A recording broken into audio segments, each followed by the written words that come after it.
লক্ষিন্দর জ্ঞান পেয়েছে সত্য, কিন্তু এখনো উঠে যাচ্ছে না। জ্ঞান পেয়ে আবার বলে বলল লক্ষিন্দর। তাই মনসা আবার ছাড়তে লাগলেন। ও বিষ নাই রে না, লক্ষিন্দরের অঙ্গের বিষ পদ্মা ছাড়িয়া না।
গঙ্গা জল ছিটিয়ে দাও, আপন আপন জায়গাতে চলে যাক।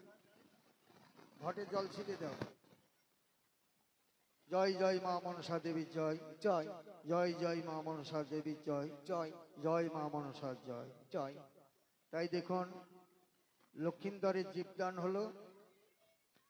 এবার লক্ষিন্দর বেহুলা কিভাবে কথা বলছে, মা মনসা কিভাবে আজ চম্পকনগরে নিয়ে যাচ্ছে।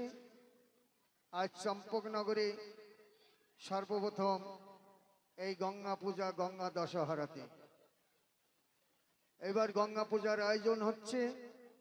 তারপরে দেশে ফিরে যাবে, মা মনসার পূজা হবে।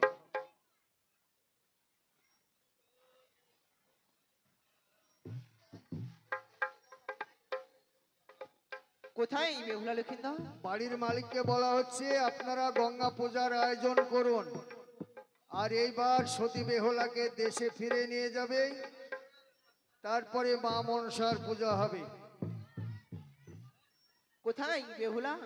বেহুলা বেহুলা তুমি এসো।